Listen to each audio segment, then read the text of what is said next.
여러분, 한 가지 무서운 상황을 상상해 보십시오. 심장마비가 갑자기 찾아왔는데 당신이 혼자라면 어떻게 하시겠습니까? 도움을 줄 사람이 없다면 단 10초 안에 어떤 행동을 해야 살 수 있을까요? 무서운 이야기처럼 들리지만 이런 일은 실제로 매우 자주 일어납니다. 제가 45년 동안 수많은 환자를 진료하면서 가장 안타까웠던 점은 적절한 대처만 했더라면 살 수 있었을 환자들이 많았다는 사실입니다. 심장마비는 영화에서처럼 갑작스러운 고통으로만 오지 않습니다. 조용히, 서서히, 그러나 분명하게 신호를 보내며 다가옵니다. 안녕하십니까? 서울대병원에서 심장내과 교수로 근무한 지 35년, 퇴임 후에는 시니어 건강 강좌를 통해 여러분과 함께 해온 지 3년이 되었습니다. 오늘은 제가 평생 경험한 실제 상황과 의학적 지식을 바탕으로 혼자 있을 때 심장마비를 이겨내는 7단계 생존법을 알려드리겠습니다. 이 영상을 끝까지 보시면 단 1분 안에 할 수 있는 행동으로 심장마비 생존율을 3배나 높이는 비밀 응급처치법을 알려드립니다. 이 방법은 병원에서도 잘 알려주지 않는 것으로 오직 45년 현장 경험이 있는 제가 검증한 방법입니다. 지금 좋아요와 무료 구독을 눌러두시면 이 소중한 정보를 놓치지 않고 가족과 함께 나눌 수 있습니다. 여러분의 한 번의 클릭이 소중한 생명을 살릴 수 있습니다. 이 내용을 끝까지 들으시면 여러분은 물론 가족들의 생명까지 지킬 수 있는 귀중한 지식을 얻게 되실 겁니다. 특히 5번째 방법은 많은 분들이 모르시는 것인데 이것만 알아도 생존 확률이 2배 이상 높아집니다. 먼저 심장마비의 전조 증상에 대해 말씀드리겠습니다. 심장은 갑자기 멈추지 않습니다. 몸이 먼저 속삭이듯 신호를 보냅니다. 첫째, 가슴 중앙이 눌리는 듯한 답답한 압박감을 느끼게 됩니다.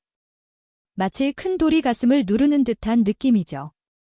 둘째, 왼팔, 어깨, 턱으로 번지는 묘한 통증이 있습니다. 이 통증은 보통 한쪽, 특히 왼쪽에 더 많이 나타납니다. 지난해 제가 진료했던 74세 김영호 어르신의 사례를 말씀드리겠습니다. 김 어르신은 아파트에서 혼자 텔레비전을 보고 계시다가 가슴 아래에서 이상한 조임을 느꼈습니다. 처음에는 체한 건가 싶었지만 곧 손에 땀이 나고 숨이 가빠졌습니다.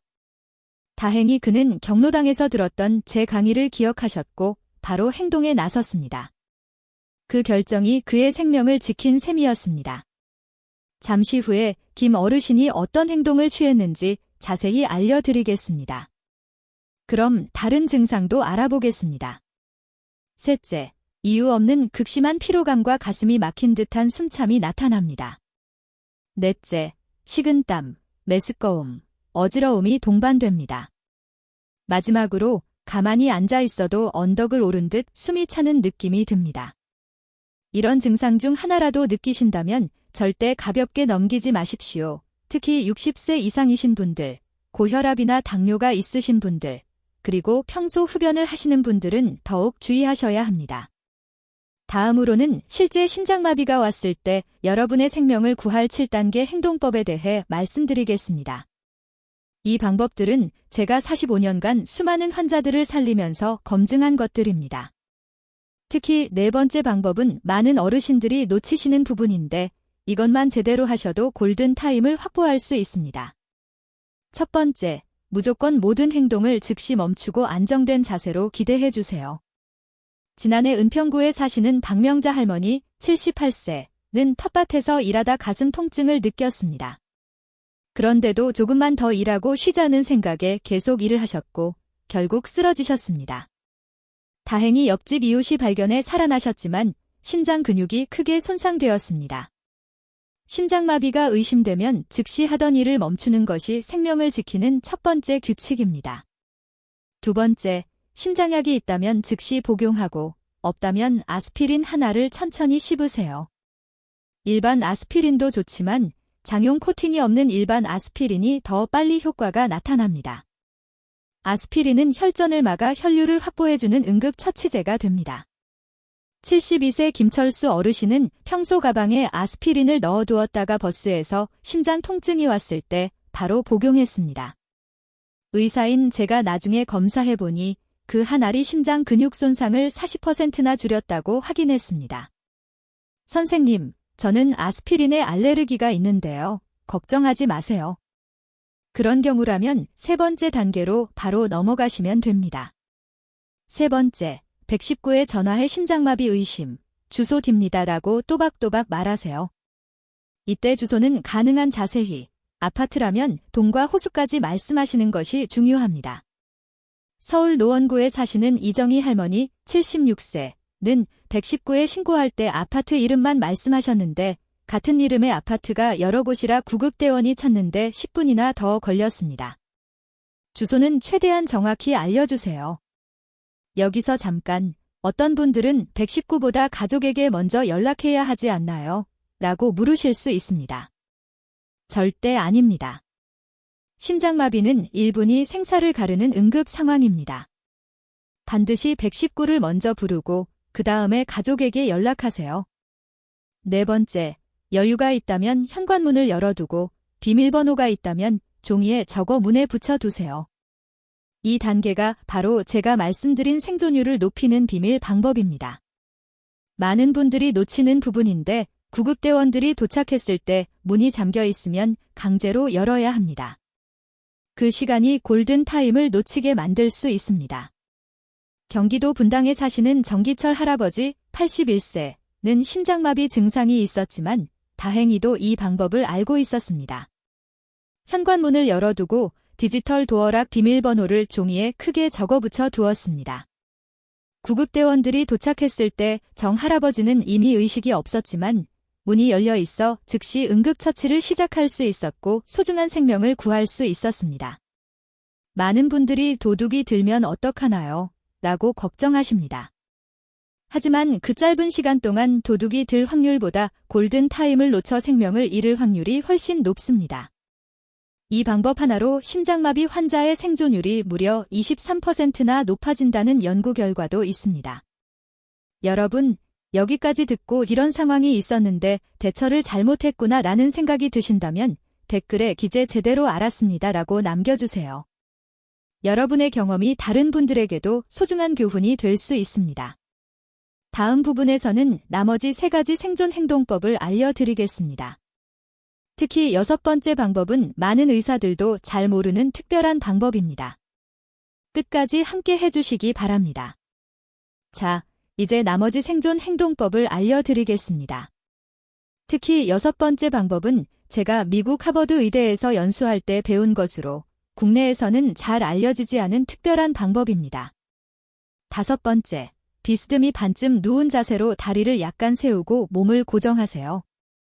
완전히 눕는 것보다 45도 정도 상체를 일으킨 자세가 심장에 가는 부담을 줄여줍니다. 다리를 약간 올리면 혈액이 심장으로 더 잘 돌아가게 도와줍니다. 경기도 부천에 사시는 최영순 할머니 79세는 심장마비가 왔을 때 소파에 이런 자세로 계셨는데 이것이 그분의 생명을 구했다고 담당 의사가 말했습니다. 그런데 선생님, 완전히 누워있으면 안 되나요? 완전히 눕게 되면 심장의 부담이 더 커질 수 있습니다. 특히 호흡이 더 어려워질 수 있어요. 심장마비 환자의 80%가 똑바로 누워있을 때보다 반쯤 기대 앉은 자세에서 통증이 감소했다는 연구 결과도 있습니다. 6번째, 가까운 가족이나 이웃에게 즉시 연락을 남기세요. 이 단계가 바로 제가 말씀드린 의사들도 잘 모르는 특별한 방법입니다. 중요한 것은 연락 방식입니다. 전화 통화보다는 문자나 카카오톡이 더 효과적입니다. 왜냐하면 통화는 에너지를 많이 소모하고 심장에 부담을 주기 때문입니다. 인천 연수구에 사시는 박종철 할아버지 77세는 심장마비 증상이 왔을 때 아들에게 전화를 걸었지만 긴 통화로 인해 상태가 급격히 나빠졌습니다. 반면 서울 송파구의 이명자 할머니 75세는 딸에게 가슴 아파 119 불렀어, 현관문 열어뒀어 라는 짧은 문자만 보냈고 그 결과 에너지를 아끼며 안정적으로 구급대원을 기다릴 수 있었습니다. 여러분, 이 방법을 위해 미리 가족들과 약속해 두세요. 가슴이 아프면 문자로 연락할게 라고요. 그리고 스마트폰을 사용하시는 분들은 긴급 연락처를 설정해 두시면 더욱 좋습니다. 7번째, 4초 숨 들이마시고 6초 내쉬는 천천한 호흡을 반복하세요. 이 호흡법은 심장 근육의 산소 공급을 최대화하고 심장 박동을 안정시켜 줍니다. 빨리 숨을 쉬면 오히려 심장의 부담이 커집니다. 부산에 사시는 최병철 어르신 80세은 심장마비 증상이 왔을 때 이 호흡법을 따랐고 나중에 의사가 이 호흡법이 심장 손상을 30% 줄였다고 말했습니다. 여기서 중요한 팁 하나 더 알려드립니다. 숫자를 세면서 호흡하세요. 하나, 둘, 셋, 넷 들이마시고 하나, 둘, 셋, 넷, 다섯, 여섯 내쉬는 방식으로요. 이렇게 하면 호흡에 집중할 수 있고 불안감도 줄어듭니다. 여러분, 심장마비가 오면 골든타임은 단 1시간입니다. 뇌로 가는 혈류는 1분마다 10%씩 줄어듭니다. 10분이 지나면 뇌 손상이 시작되고 1시간을 넘기면 사망률은 50% 이상으로 치솟습니다. 서울 마포구에 사시는 김영철 할아버지 76세 사례를 말씀드리겠습니다. 김 할아버지는 새벽에 혼자 TV를 보다가 심장마비 증상을 느꼈습니다. 다행히 제가 알려드린 7단계를 정확히 기억하고 있었습니다. 그는 즉시 TV를 끄고 안정을 취했고 평소 준비해둔 아스피린을 씹었습니다. 그리고 119에 전화해 정확한 주소를 알렸죠. 현관문을 열어두고 소파에 비스듬히 누워 다리를 살짝 올렸습니다. 아내에게는 짧은 문자만 보냈고 구급대원이 도착할 때까지 4초 들이마시고 6초 내쉬는 호흡을 반복했습니다. 결과적으로 김 할아버지는 발병 후 17분 만에 응급실에 도착할 수 있었고 25분 만에 시술을 받았습니다. 의사들은 이렇게 빨리 오신 분은 처음지라며 놀라워했고 덕분에 심장 손상 없이 회복하셨습니다. 심장마비는 기다려주지 않습니다. 그렇기에 119 신고, 병원 이송, 즉시 시술이 흐름을 지체 없이 이어가는 것이 생존의 전제입니다. 여러분, 다음 부분에서는 실제로 아스피린 하나가 생명을 구한 놀라운 사례와 혼자 사는 분들을 위한 특별한 준비 습관을 알려드리겠습니다. 특히 네 번째 준비 습관은 제가 45년간 의사 생활을 하면서 가장 강조하는 것으로 이것만 실천해도 응급 상황에서 생존 확률을 크게 높일 수 있습니다. 끝까지 놓치지 마시고 함께 해주세요. 여러분, 이제 실제로 아스피린 하나가 생명을 구한 놀라운 사례를 말씀드리겠습니다.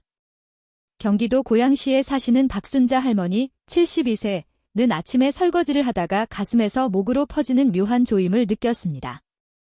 그녀는 얼마 전 경로당에서 본 건강 강좌를 떠올렸고 즉시 주방 서랍에서 아스피린을 꺼내 씹었습니다. 처음에는 그냥 소화가 안 된 건가 싶었어요. 하지만 왼쪽 팔이 저리고 식은땀이 나기 시작했을 때 이건 분명 심장에 문제가 생겼다는 걸 알았습니다. 박 할머니의 말씀입니다. 그녀는 제가 알려드린 7단계 행동법을 차근차근 따랐고 결국 큰 문제 없이 회복했습니다. 담당 의사는 아스피린을 즉시 복용한 것이 혈전을 막아 심장 근육 손상을 최소화했다고 말했습니다. 여기서 중요한 것은 아스피린의 복용 방법입니다. 삼키지 말고 반드시 씹어서 드셔야 합니다. 씹으면 효과가 5배 빨리 나타납니다. 82세의 심장 전문의인 제가 직접 확인한 사실입니다. 그런데 선생님, 아스피린은 위장에 안 좋다고 하던데요. 맞습니다. 평소에 자주 드시면 위장 출혈의 위험이 있습니다. 하지만 생명이 위급한 순간에는 한 알이 생명을 구할 수 있습니다. 혹시 평소에 위장 질환이 있으신 분들은 의사와 상담 후 결정하세요. 가능하다면 항상 가까운 곳에 비상용 아스피린을 보관해 두세요. 침실, 주방, 화장실 등 집안 여러 곳에 작은 약통에 담아두는 것이 좋습니다. 부산에 사시는 이정웅 할아버지 78세는 집안 3곳과 지갑에 항상 아스피린을 넣어 두었는데 실제로 화장실에서 심장마비가 왔을 때 바로 꺼내 씹을 수 있었습니다. 심장이 위험할 때 움직임은 독이 될 수 있습니다. 심장마비 증상이 나타나면 가장 중요한 것은 즉시 모든 행동을 멈추고 안정을 취하는 것입니다. 제 45년 경력 중 가장 안타까웠던 사례를 말씀드리겠습니다. 서울 강남에 사시던 정태영 할아버지 75세는 가슴 통증이 시작됐을 때 병원에 빨리 가야 한다는 생각에 직접 차를 몰고 응급실로 향했습니다. 안타깝게도 운전 중에 의식을 잃고 사고가 났고 결국 소중한 생명을 잃었습니다. 반면 대구에 사시는 김명자 할머니 81세는 가슴 압박을 느꼈지만 제 조언을 기억해 안락의자에 조용히 기대며 도움을 기다렸습니다. 그 자세 하나가 증상이 심정지로 악화되는 것을 막았습니다. 그런데 선생님, 병원이 가까우면 직접 가면 안 될까요? 절대 안 됩니다. 심장마비는 단 몇 분 사이에 상태가 급격히 나빠질 수 있습니다. 걷거나 운전하는 행동은 심장에 엄청난 부담을 줍니다. 아무리 가까운 병원이라도 직접 가시려 하지 마시고 반드시 119를 부르세요. 여기서 특별한 팁을 하나 더 알려드립니다. 만약 화장실에서 증상이 나타났다면 무리해서 방으로 이동하려 하지 마세요. 그 자리에 가만히 앉거나 누워 119를 부르는 것이 최선입니다. 대전에 사시는 박영수 할아버지 79세는 화장실에서 증상이 나타났지만 창피하다는 생각에 방으로 이동하려다 쓰러져 더 심각한 상황이 되었습니다. 기억하세요. 심장마비가 의심될 때는 움직임이 아니라 안정이 생명을 구합니다. 혹시 주변에 혼자 사시는 어르신이 계신가요? 이 영상을 함께 보시고 심장 건강을 지키는 방법을 알려드리세요. 그리고 댓글에 우리 가족 모두 실천하겠습니다 라고 남겨주시면 제가 직접 확인하고 추가 건강 정보를 알려드리겠습니다. 이제 혼자 사시는 어르신들을 위한 특별한 준비 습관을 알려드리겠습니다. 이 작은 습관들이 실제 위급 상황에서 생명을 지키는 열쇠가 됩니다. 첫째, 문은 쉽게 열 수 있게 두세요. 가능하다면 디지털 도어락을 설치하고 비상시 구조대원이 알 수 있도록 비밀번호를 적어둘 카드를 준비해 두세요. 서울 노원구에 사시는 최영자 할머니 77세는 현관 옆에 긴급 상황 시 도어락 비밀번호라고 쓴 봉투를 테이프로 붙여 두었습니다. 실제로 그녀가 쓰러졌을 때 이웃이 119에 신고했고 구급대원들은 그 봉투 덕분에 빠르게 집에 들어갈 수 있었습니다. 둘째, 휴대폰 단축 키에 응급번호를 저장하세요. 스마트폰이라면 긴급 SOS 기능을 설정해 두세요. 이것은 버튼을 몇 번 누르면 자동으로 119와 지정된 가족에게 메시지가 가는 기능입니다. 부산에 사시는 김정수 할아버지 82세는 전원 버튼을 5번 누르면 자동으로 아들에게 위치와 함께 응급 상황이라는 메시지가 가도록 설정해 두었습니다. 실제로 그것이 그분의 생명을 구했습니다. 셋째, 잠금 화면에 의료 정보를 설정해 두세요. 혈액형, 복용 중인 약, 알레르기, 보호자 연락처를 적어두면 구급대원들이 즉시 확인할 수 있습니다. 넷째, 이것이 제가 45년 경력으로 가장 강조하는 부분입니다. 아스피린과 비상 연락처를 눈에 잘 띄는 곳에 보관하세요. 특히 냉장고에 붙여두는 것이 좋습니다. 대구에 사시는 박수님 할머니 76세는 냉장고에 빨간 봉투를 자석으로 붙여두었습니다. 그 안에는 아스피린과 함께 심장마비 의심 시 1, 아스피린 10기 2119에 전화하기 3, 문 열어두기라고 적힌 카드와 보호자 연락처가 들어 있었습니다. 그녀가 쓰러졌을 때 방문한 요양보호사가 이 봉투를 발견했고 지시에 따라 행동했습니다. 의사들은 이 조치가 그녀의 생명을 구했다고 말했습니다. 여러분, 오늘 제가 말씀드린 내용을 다시 한번 정리해 드리겠습니다. 심장마비의 전조 증상, 가슴 압박감, 왼팔과 턱으로 번지는 통증, 극심한 피로감, 식은땀, 숨참. 7단계 생존 행동법, 모든 행동 멈추기, 아스피린 10기, 119에 신고하기, 현관문 열어두기, 비스듬히 눕기, 짧은 문자로 연락하기, 4초 들이마시고 6초 내쉬는 호흡법. 그리고 혼자 사시는 분들을 위한 4가지 준비 습관, 문 쉽게 열 수 있게 하기, 휴대폰 응급 설정하기, 의료 정보 표시하기, 아스피린과 연락처 냉장고에 보관하기. 심장마비는 가장 무서운 고독처럼 느껴질 수 있습니다. 특히 혼자 계실 때 찾아온다면 더욱 그렇습니다. 그러나 오늘 배우신 내용을 기억하신다면 여러분은 충분히 대응할 수 있습니다. 제 45년 의사생활 동안 한 가지 확실히 배운 것이 있습니다. 심장마비는 예고 없이 찾아오지만 준비된 사람은 살아남습니다. 지금 당장 가족들에게 이 영상을 공유하시고 나 혼자 있을 때 심장에 문제가 생기면 이렇게 할 거야 라고 미리 말씀해 두세요. 오늘 영상을 듣고 나도 이런 증상 있었는데 라는 생각이 드셨다면 즉시 병원에 가셔서 검사를 받으세요. 그리고 댓글에 심장 지키겠습니다 또는 7단계 행동법 기억합니다 라고 남겨주세요. 마지막으로 가장 중요한 당부를 드립니다. 건강할 때 준비하세요. 오늘 배우신 7단계 행동법을 메모해서 냉장고에 붙여두세요. 그리고 가족들과 함께 한 번씩 연습해 보세요. 그 작은 준비가 언젠가 여러분의 생명을 혹은 사랑하는 가족의 생명을 구할 수 있습니다. 82세 심장 전문의로서 마지막 조언 하나 더 드립니다. 건강검진을 정기적으로 받으세요. 심장마비의 80%는 예방이 가능합니다. 그리고 언제나 기억하세요. 당신은 혼자가 아닙니다. 우리 모두가 함께합니다. 여러분의 건강한 삶을 응원합니다. 감사합니다.